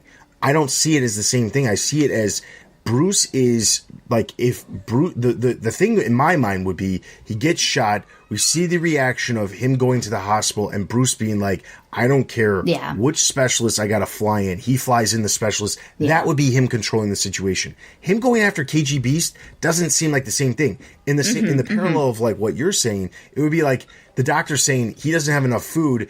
You, instead of going to get a sandwich because he doesn't get enough food, you decide to go beat up the nurse in the hallway who didn't give him his food. And like, it doesn't make any sense to me. I don't know. But grief also makes you do weird things. That's true, and we know that grief makes Batman. I kind of would like. Too. I like this better than what happened in Officer Down, where Batman spent days just sitting by James Gordon's side, doing nothing, saying nothing, and everyone else is like, "Yeah, I wouldn't want that." Yeah, it's like a midway point. I don't want like, that either. See, I am comparing this to what. But like, why wouldn't you Here's my thing, and I hate to cut you off, Ian, but why wouldn't you use the Bat Family and like dispatch the Bat Family to go after KG Beast? Well, Jason's not available. I mean, let's be honest Jim here. Is not available. MIA. Are you kidding me? These people would be available if Bruce was like, hey, everybody, let's all pick up the Bat phone here. Guess what? Dick Grayson just got shot in the head. It was KG Beast. All hands on deck. You're telling me that not everybody, at least in the characters that we all know, in character, they would all be like, what do we need to do? I mean, tell us what to do. You are right. They would all be clearly hands down. Editorial is wrong. But what I was going to say is I'm comparing this to what happened when Batman found out that Tim Drake was alive, and he just spent all his time hunting for Tim, and then when Tim came back from in Lonely Place of Living, he bought the freaking hospital and just charges in the room and hugs his son. And that's, I mean, obviously that's a positive moment rather than a negative moment of dicking shot, but that's the kind of writing I like to see from Batman and his sons. I think this is a little too stoic, too far on the control freak. And I would agree with Steph completely. Batman's a control freak. I can understand the impulse, but I think you should really balance it with some tender moments with Dick and Bruce in the present. Like, we got the past tender moments, but I think for the relationship to feel real and close, I think you need to show even a panel of him holding Dick's hand in the ambulance or something. I think it went a little too far. Do you know what would have been interesting is to almost keep the KGB's. I keep saying KGB's. The KGB's father scenes and parallel that with Bruce taking care of Dick and taking him to the hospital and somehow, paralleling the love of Bruce for Dick in that way instead of... Yeah, that would be good. That would have been actually a better way to do it. All right, so Batman, I'm going to give 2.5. I loved the art. I did like a lot the story of KGB and his father. I don't know, 3.5. I actually did like it a lot. It looks like I gave it 4. I'm kind of puzzled it passed me giving it 4, but I guess that's what I did. I think there's a lot of good craft. I do agree that the art was much stronger on this than the first issue. I really like the colors. There's a lot of great snow colors in this one. So that's probably partly why I gave it such a high, but I guess I'm going with 4 out of 5. You gave it a 3. I'm not sure where you... Oh man, this lack of stars is killing me. I don't even know what my ratings are anymore. Yes. So if you have been reading comic reviews on the site, you may have noticed we used to have stars because obviously we didn't have batarangs, so we had to use stars. And there's 2... For those of you who are unfamiliar, WordPress is what we use on the site. You don't need to know about that, but there's 2 different review plugins that were out there. One allowed you to do a number, and they would just give you a percentage based off of whatever number you gave, but it was basically out of 10, and you could just do whatever you did, and they would give a percentage. That was also the only way that you could get user ratings as well. So, users could say, I read the book, this is what I gave it, and they could rate it out of that much too, and then it would give, in turn, a specific rating based off of that. The issue is that the one that actually said the stars that we used on the site, the plugin updated, it said we needed to download some stuff. We did all the downloading, and we can't get it to work again. It's just broke. And I've been working behind the scenes trying to get a new thing put together, but we're going to probably have to build a widget for completely from scratch ourselves, which is going to take some time because we don't have, unlimited funds to just build whatever kinds of stuff we want for the site. So in the meantime, it just shows the percentage, which it shows 60%, which would translate to 3 out of 5. And then the stars that show at the bottom are actually the user's rating, which there was 3 votes, which gives it an average rating of 76 from the users. But that's that. So if you're confused, you're not the only one. Ian's confused. Sometimes I get confused when I'm writing the review roundups. It's super stressful, and I hate it. I wish it would just go back to the way it was, but I apologize for those of you who haven't seen it. So I'm going to assume that Ian's going to stick with his 3, I feel like 4. That reflects my actual feelings both then and now. So 3 out of 5. All right, so that's going to give Batman a total of 3 out of 5 batarangs. Let's move into our next and last book, Detective Comics. All right, Detective Comics, number 990, written by James Robinson, art by Steven Segovia. Batman asks if Two-Face has anything to stay in him, and he responds he should ask Jim Gordon about it. He tells his gang of mercenaries to kill Batman. Batman comments why he picked these insipid goons. He states that he has faced new gods. These hired hands who shoot like stormtroopers are not even a test. Two-Face states he lured Batman with a flimsy trail so that he could reason with an old friend. He tells Batman that Harvey died when he hit acid with his face, When will he learn his friend is dead? Two-Face ignites a bomb and Batman nearly escapes with 2 of the goons he knocked out earlier. Outside Wayne Manor, Duke Thomas informs Bruce of his progress. As the signal, he gained intelligence about Two-Face. He states some of the broker's goons admitted to helping Dent set up his bases. Bruce thought about the word bases. He assumed as such that it would make no sense for him to put so much time and resources in only one base, only to blow it up. The last bit of intel Duke shares is that Cobra is back in town. Over at the GCPD, the lights in the building go out, and an officer informs Detective Bullock that the backup generator has not kicked in, the lights are permanently out. Upstairs, Gordon is on the phone with the Gotham Municipal Energy to restore the power. In his experience, when the power goes out in a building in Gotham, nothing good ever happens. On cue, Cobra soldiers enter the main lobby and gun down all of the soldiers they can see. Out of nowhere, Two-Face runs through the lobby, shooting these Cobra assailants.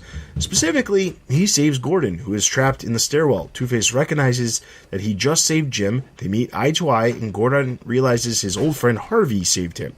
Gordon enters the lobby and comments on how this whole place is a slaughterhouse. Then he decides to head over to Bullock and ask for a summary of what's been going on. Specifically, Gordon wants to know if he or his men saw Two-Face. Bullock states that it was too dark to recognize their guardian angel, so it's the $2 million question. Why would he have saved them? Batman informs Gordon that he is on his way to meet Two-Face and see why he was at GCPD. At the Robert H. Kane Memorial Bridge, Bruce walks in on Two-Face at his apartment. He asks for there not to be a fight. He only comes to make a truce and to talk. Here's the thing. We're running a little bit low on time, and I'm going to be honest here. I absolutely despise this issue. The dialogue was just horrendous. And the art didn't make sense. The only redeeming fact... I actually enjoyed the art. There was problems. I'm talking about the storytelling, but I feel like it had to polish. Okay, well, yes, exactly. The way the story was written, there was issues, but I feel like it all came down to what was written. So this may come as a cop out, and I feel like there's probably going to be some longtime listeners who be like, "Oh crap, they're going back to their old negative ways." And that's not to say that Ian and Steph were part of that, but I was always part of that. It's going to sound like we're very negative based off of everything we're talking about today, and I don't know why it is. I have an issue with my throat. I'm not blaming my throat, but I don't know. I guess I'm in a grumpy mood or something. I don't know. But some listeners are probably going to say this is a cop-out, but I'm just going to say it. I only have one question for you, and the question of the day for this issue is, why are we getting this story? Because editorial is bad at their job and refuses to...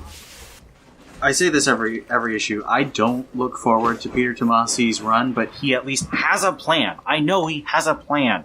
They should have put him on right after Hill was done. There is fan fiction better than this. They should have just plagiarized some poor teenager's story on, fanfiction.net or whatever and just, that would have been better. It would have been more enjoyable. Less legal, but more enjoyable.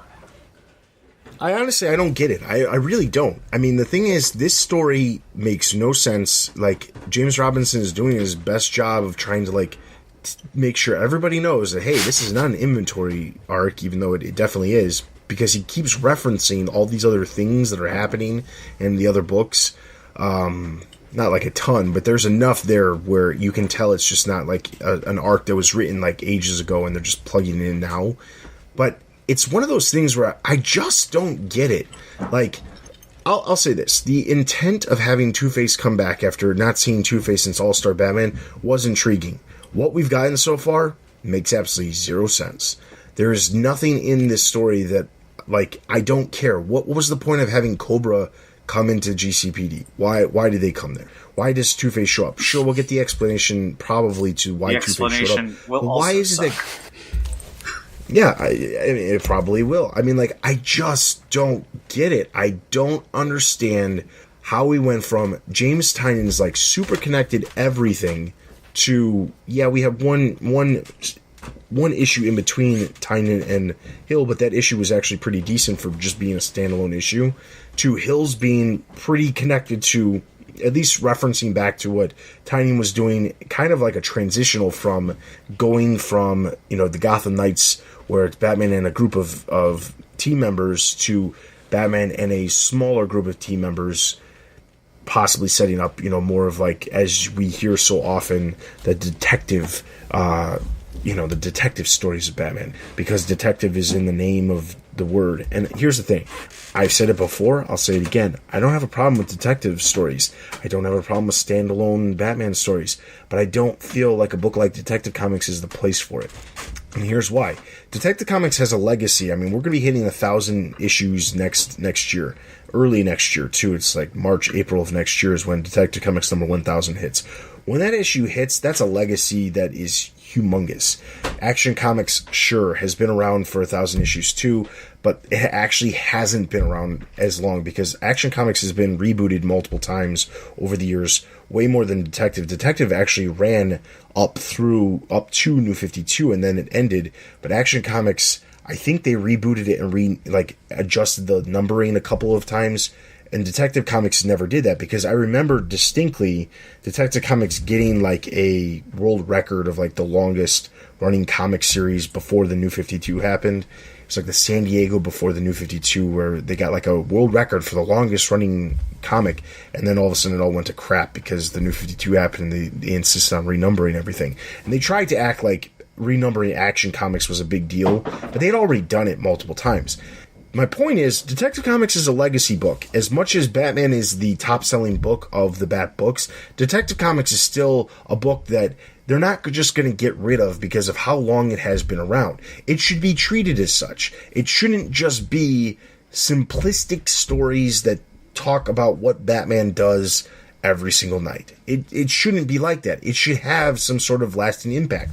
I honestly believe that detectives should tell just as good, if not better, stories than what we get in Batman, just because it has been around longer than Batman. Sure, Batman has the title called Batman, and it sells well because of that title, regardless of the content of in the book. And that's not just my bias; that's a true, proven fact.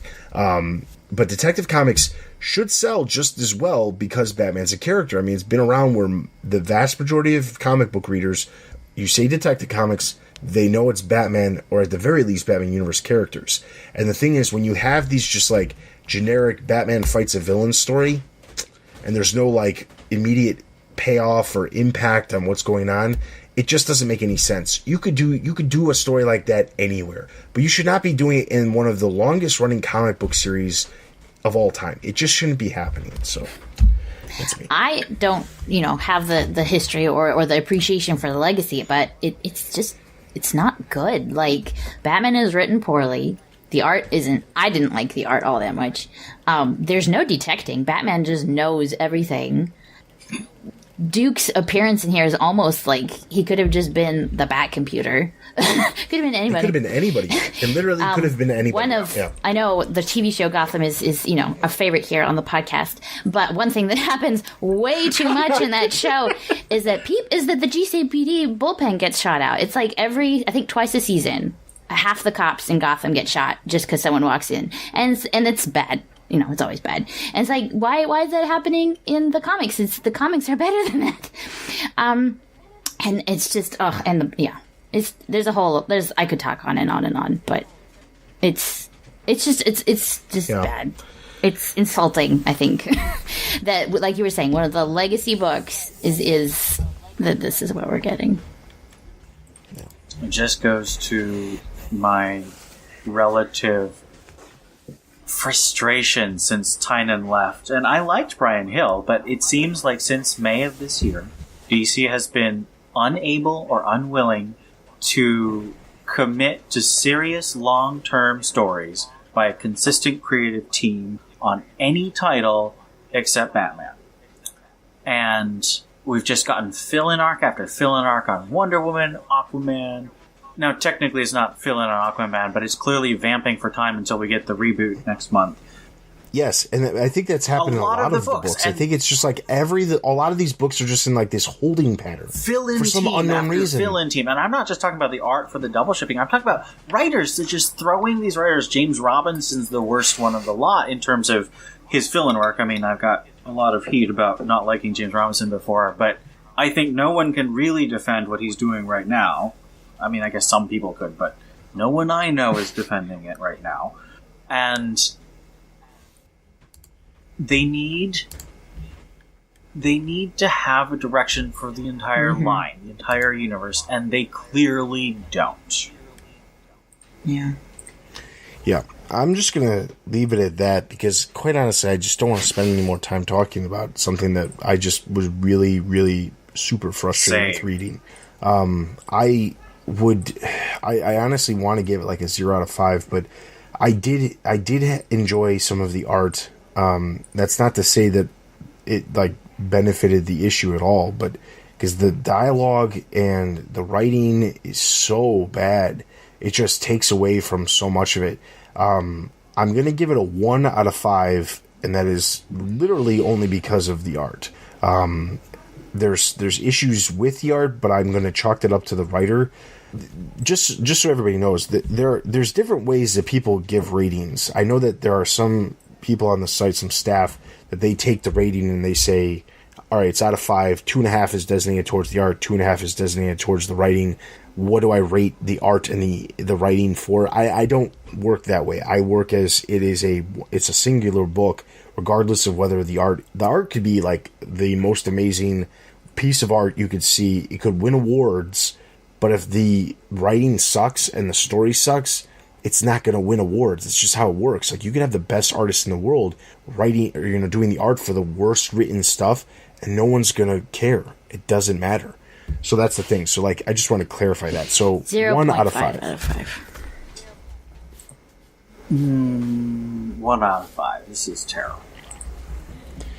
All right, and over on the site, Tony also gave it 1 out of 5, so that's going to give Detective Comics a total of 1 out of 5. Honestly, if you haven't picked it up, just wait till Tomasi comes, because it's not worth it even to get on board at this point. And which I hate saying. This is detective freaking it really does. comics. But like, I really hope that the sales do drop, and that it would suck, because sales, once they drop, it's very difficult for them to go back up.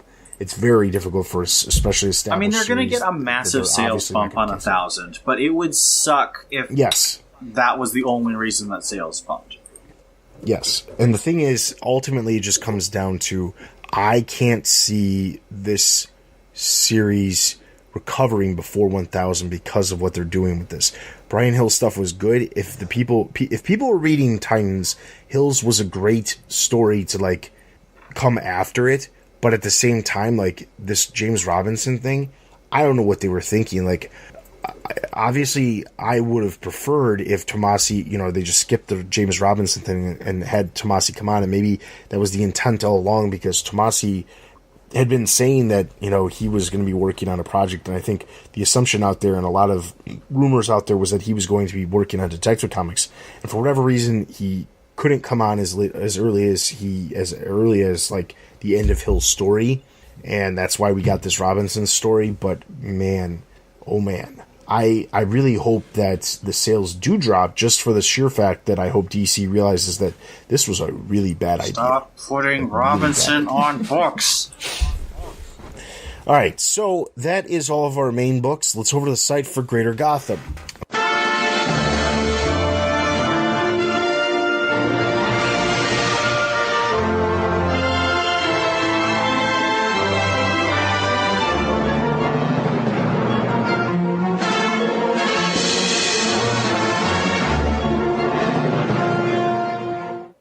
Breezing through here, starting off on October 3rd, we had main TBU books. We already talked about Batman number 56. Nightwing number 50, Dick Grayson tries to move on from the events that happened in Batman number 55 by taking on a new identity as friends try and talk him out of it. This is by Adil. He gave it 2 out of 5. I'm going to give this one a neutral trending up. I give it a thumbs up with understanding of why people hate it.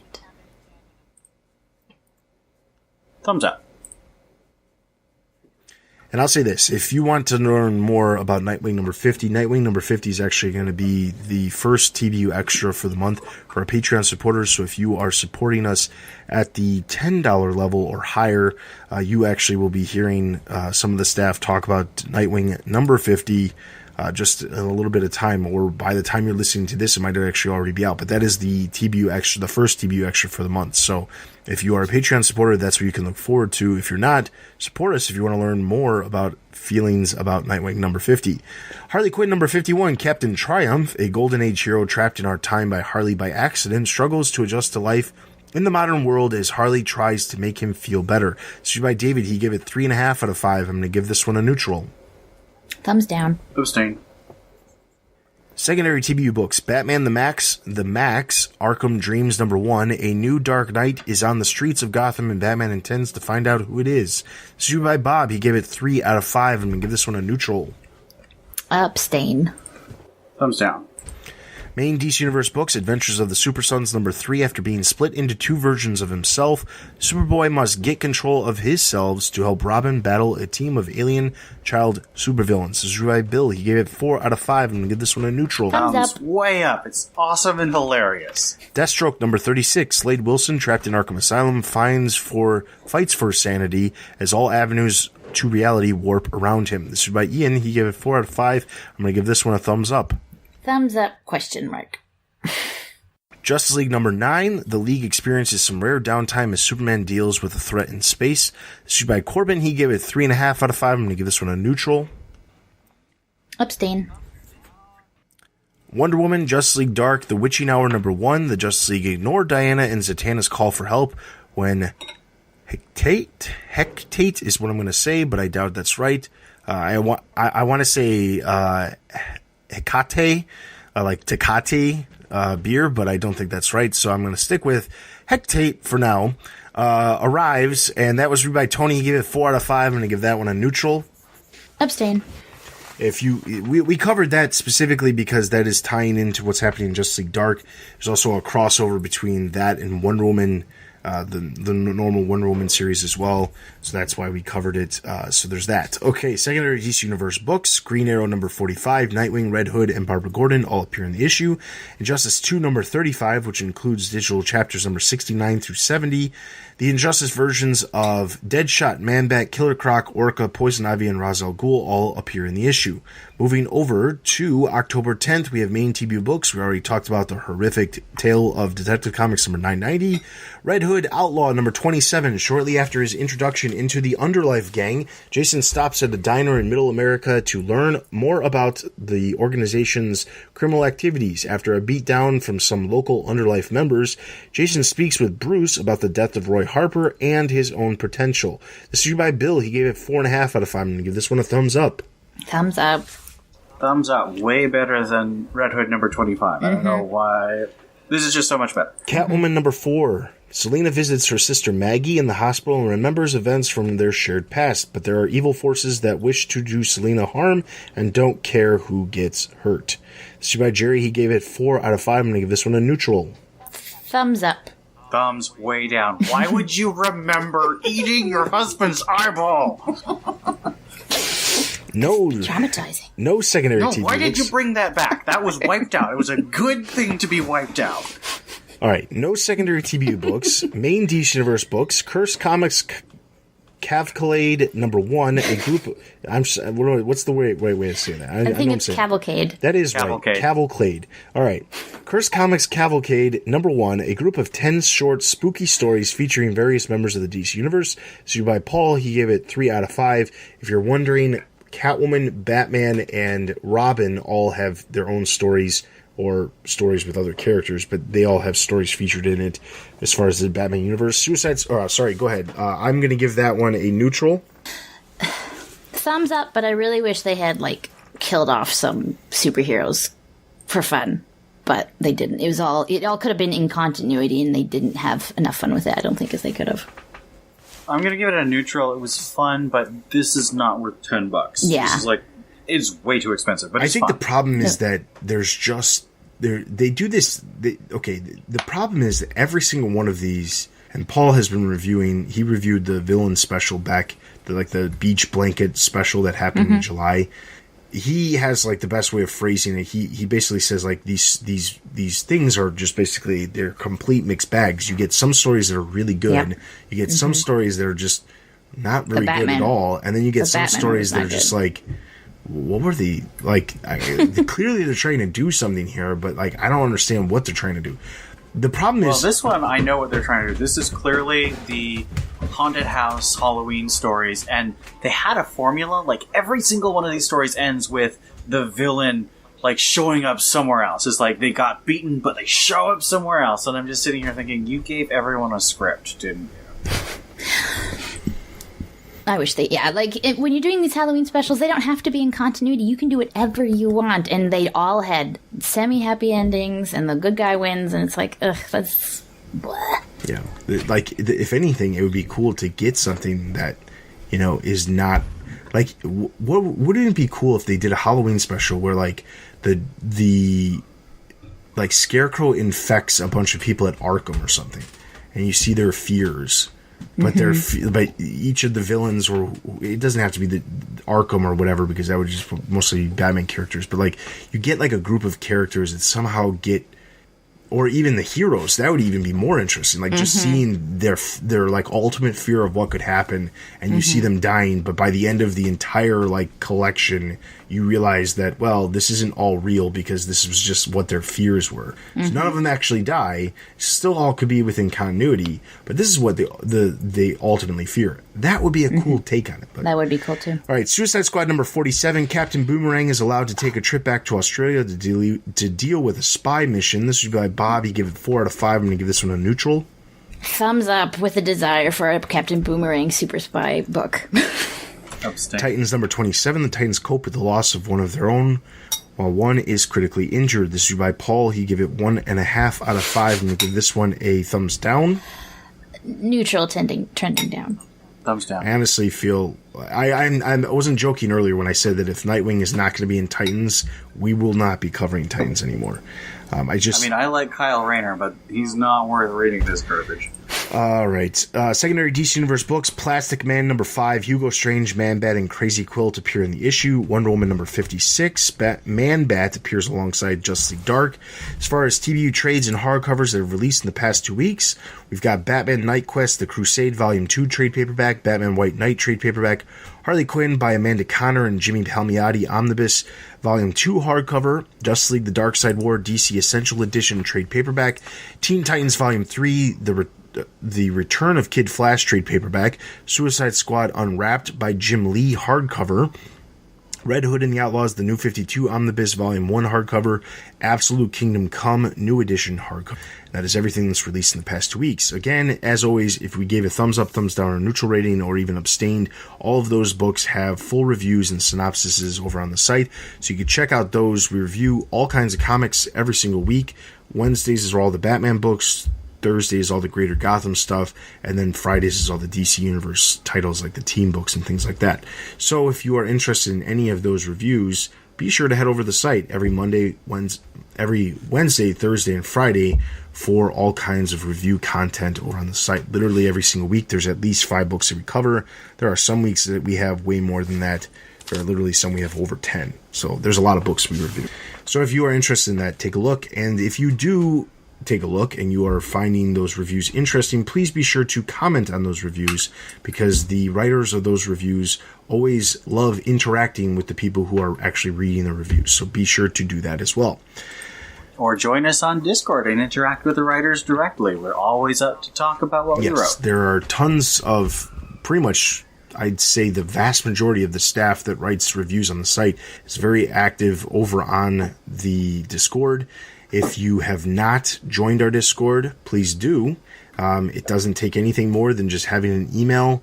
You can literally sign up, pick your username, and then just jump right in. If you get in to the website, or if you go to thebatmanuniverse.net, there's a link in the sidebar. You click on that, you get to the welcome menu. There's a list of rules just to read through. You just type in $agree.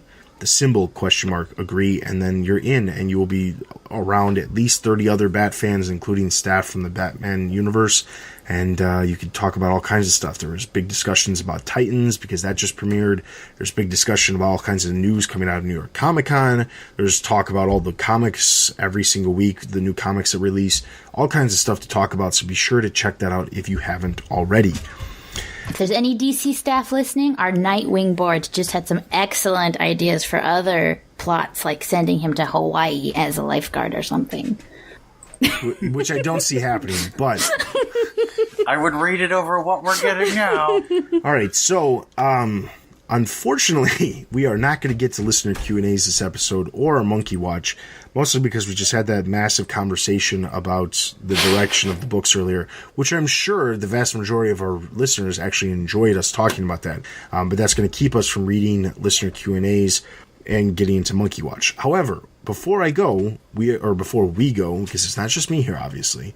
Before we go, I do want to thank our Patreon supporters, Captain DC, Robert Lewis, Erwin, Ian, Anthony, Arturo, Brian, Jay Dutton, Real No Deuces, and Donald. Thank you very much for supporting us. Thank you to all of our Patreon supporters, especially those who are supporting us at the higher levels. If you are so inclined to support us on Patreon, there are rewards available. While you're listening to this, if you join, or even if you don't join, you can actually take a look. I'm going to make the post public because I didn't realize I was not doing this before. But if you are actually at the $10 tier, which not only gets you 2 episodes of TBU Raw, which is Ed and myself talking about a variety of topics twice a month, but also TBU Extra, which is staff from the BatmanUniverse.net talking about 2 additional comics and reviewing them every single month. You also are entered into a quarterly prize package. And because the holidays are around, I wanted to kind of go a little bit out there and get some crazy prizes. The prize package has grown significantly in the last couple of weeks because I've gotten some new items sent to us from Eagle Moss Collections and Foco, which is a newer company that's got a DC license. So there's a lot of stuff in addition to some stuff that I had gotten before when I was planning this.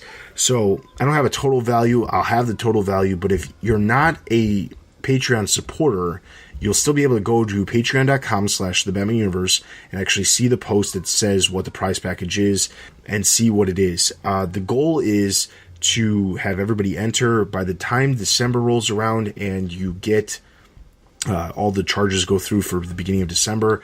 We'll pick a winner and that prize package will get sent out and shipped so it arrives before Christmas. So if you are so inclined, you could get a massive prize package and just use it to give gifts to your entire family. Just say that.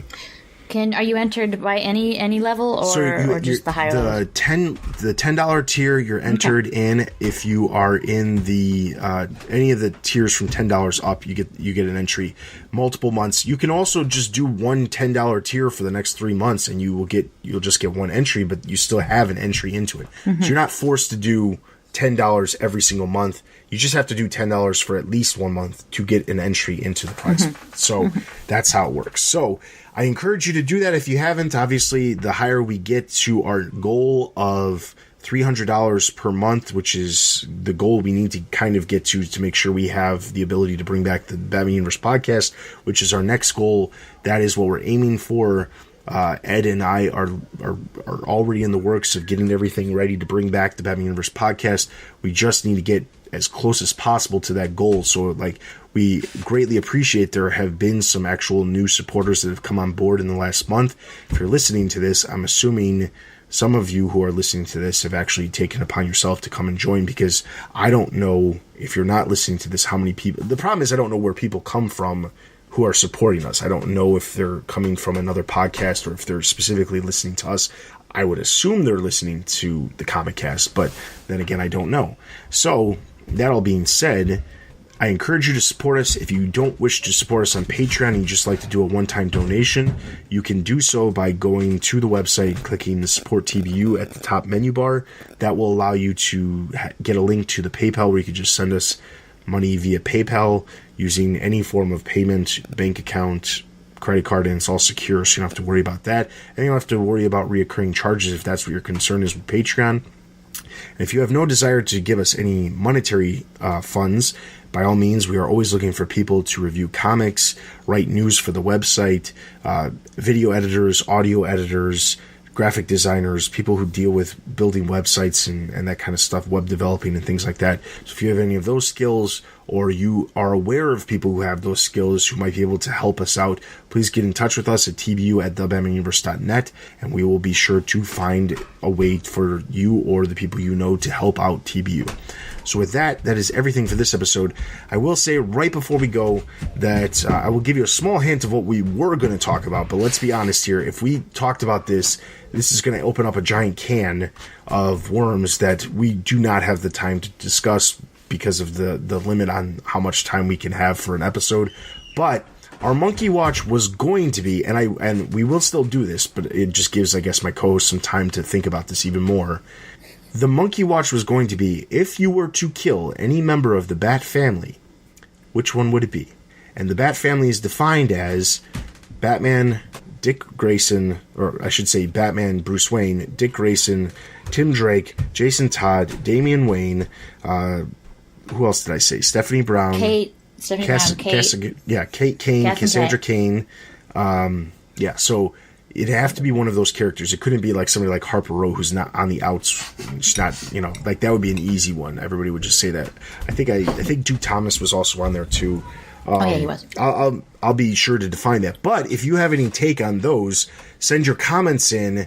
And we will be sure to use your comments in Monkey Watch for the next episode. But that will be the next episode. So outside of that, be sure to check out the website for all the latest news related to movies, TV, merchandise, video games, and of course, the comics. Also be sure to check out all the other podcasts we have to offer. There's tons of podcasts posting new episodes of Batgirl to Oracle. Everyone Loves a Drake.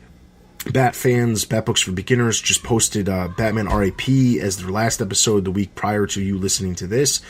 So be sure to check that out. Final Crisis is right around the corner, so lots of heavy stuff, especially longtime listeners, because we're actually catching up to where we were before, or when the Comic Cast first started, which was R.I.P. and Final Crisis. So we're catching up, and we're going to be slowly getting to Flashpoint, which is the end point for Bat Books for Beginners, but we still have a bunch of stories to tell, so be sure to check out Bat Books for Beginners.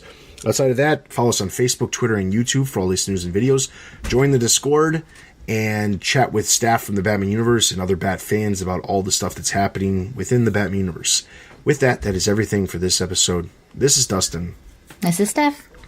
You've been listening to the Batman Universe Comic Podcast.